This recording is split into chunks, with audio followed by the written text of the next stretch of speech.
میری آواز جہاں تک پہنچ رہی ہے تمام اہل محلہ سے اور تمام لوگوں سے میں گزارش کر رہا ہوں کہ اس جلسے گاہ میں تشریف لائیں. بھائی آواز جو ہے بڑھا دیں اور بالکل سافٹ کر دیں اسے، تاکہ بار بار جو ہے ہمیں کہنا نہ پڑے اور آپ کو زحمت نہ ہو. معزز و مکرم حضرات و خواتین، میری آواز جہاں تک پہنچ رہی ہے، جو لوگ سڑک پر ادھر ادھر ٹہل رہے ہیں یا اور دیگر کاموں میں مشغول ہیں، میں ان تمام لوگوں سے گزارش کروں گا کہ جلسے گاہ میں تشریف لائیں، اس لیے کہ یہ آج کا جلسہ بہت اتہاسک ہے، بہت تاریخ ساز ہے، اس لیے کہ اس کی نوعیت الگ ہے. یہ الگ قسم کا ایک جلسہ ہے جو کہ اس خوبصورت بابرکت اور اتہاسک سرزمین پہ اس کا انعقاد ہو رہا ہے. میں گزارش کر رہا ہوں تمام لوگوں سے کہ تشریف لائیں. صدر محترم سے اجازت. ہر مسرت بھی وہی غم بھی وہی دیتا ہے، ہر مسرت بھی وہی غم بھی وہی دیتا ہے، دھوپ اور چھاؤں کے موسم بھی وہی دیتا ہے، زخم لگتے ہی نہیں اس کی اجازت کے بغیر، اور پھر زخموں کو مرہم بھی وہی دیتا ہے. بھائی ایکو تھوڑا سا کم کر دیجئے اور آواز بڑھا دیجئے. حاضرین محفل، انجمن خدمت خلق کی جانب سے ڈھاکہ لہن کی اس خوبصورت سرزمین پر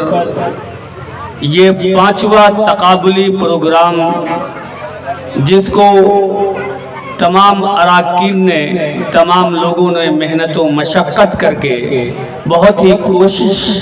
اور بہت کاوش کے بعد اسے آراستہ کیا ہے، اسے سجایا ہے، سنوارا ہے، بنایا ہے، نکھارا ہے. میں ان سب کو مبارکباد پیش کرتا ہوں. آج کی اس محفل کی صدارت آزاد مدرسہ اسلامیہ ڈھاکہ کے صدر عزت مآب عالی مقام جناب حضرت مولانا عطا اللہ مظاہری صاحب فرمائیں گے. ان کے صدارت میں یہ قافلہ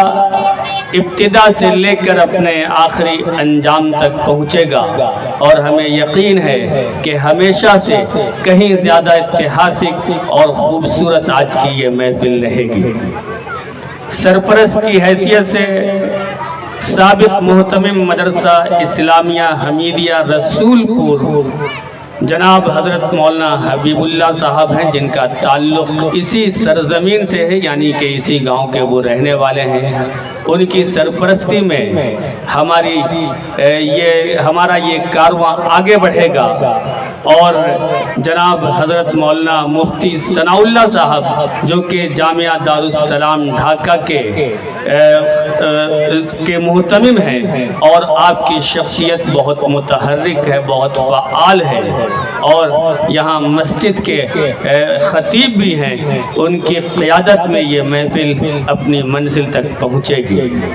مہمان خصوصی کی حیثیت سے جناب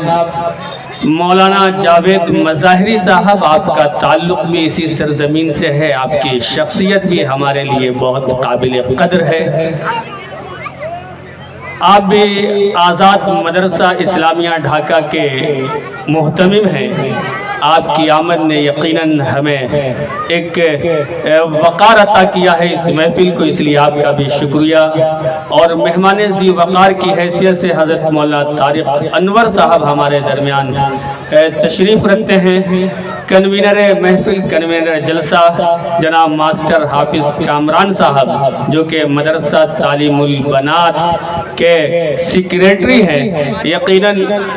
کسی بھی محفل کو سجانے میں، اسے سنوارنے میں کتنی اذیتوں سے گزرنا پڑتا ہے، کتنی محنت کرنی پڑتی ہے، ایک کنوینر کو اس کا علم ہوتا ہے، یا وہ لوگ جو چھوٹی یا بڑی محفلیں سجاتے رہتے ہیں ان سب کو علم ہے. کیونکہ ہم جب اپنے گھر میں کوئی محفل سجاتے ہیں چھوٹی سی 10-20 لوگوں کی، کوئی معاملہ ہوتا ہے تو بہت ساری پریشانیوں کا سامنا کرنا پڑتا ہے، لیکن یہ اتنی عظیم محفل جو کہ تمام محفلوں سے، تمام مجلسوں سے بالکل الگ ہے، تو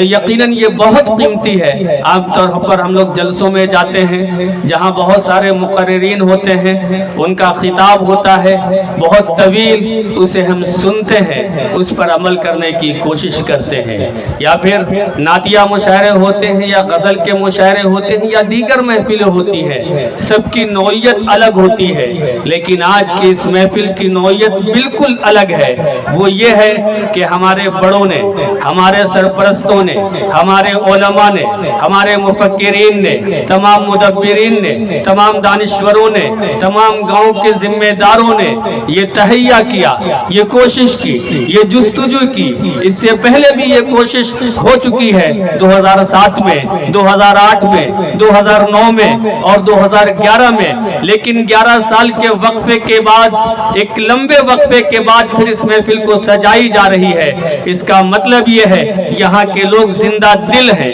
کسی وجہ سے بیچ میں یہ وقفہ ہو گیا، لیکن تمام ذمہ داروں نے، تمام سرپرستوں نے، تمام گاؤں کے لوگوں نے یہ سوچا کہ اس طرح کی محفل کو پھر دوبارہ شروع کرنا چاہیے، اس لیے جو پچھلے فوائد دیکھے گئے وہ بہت اہم تھے۔ اس لیے میں گفتگو یہ کر رہا تھا کہ یہ محفل اس لیے الگ ہے کہ تمام بڑوں کی موجودگی میں تمام بچوں کو، تمام بچیوں کو ایک ایسا موقع عطا کیا جائے گا، یہ اسٹیج عطا کیا جائے گا، یہ مائک انہیں دیا جائے گا اور انہیں کہا جائے گا کہ اپنی پیشکش سے تمام لوگوں کو مسحور کریں، تمام لوگوں کو محسوس کریں۔ آپ کو ہمارے تمام بڑے جتنے یہاں اسٹیج پر موجود ہیں یا ہمارے سامنے اس سائیڈ میں ہیں یا ادھر ہماری جو خواتین ہیں، ہمارے گھر کی ماں بہنیں ہیں، وہ تمام لوگ بیٹھ کر اس گاؤں کے پورے جو بھی بچے اس میں شریک ہوں گے ان لوگوں کو وہ پرے پرواز عطا کریں گے جس کے ذریعے سے وہ پوری دنیا میں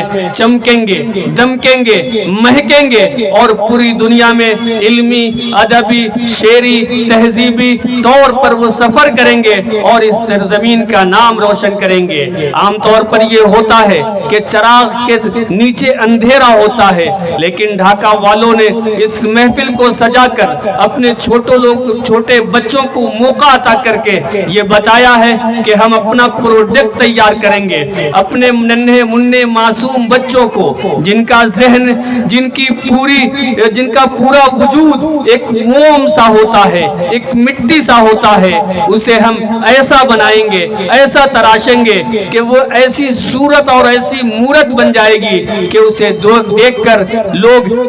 اسے جاذبیت کی نظر سے دیکھیں گے، احترام کی نظر سے دیکھیں گے، وقار کی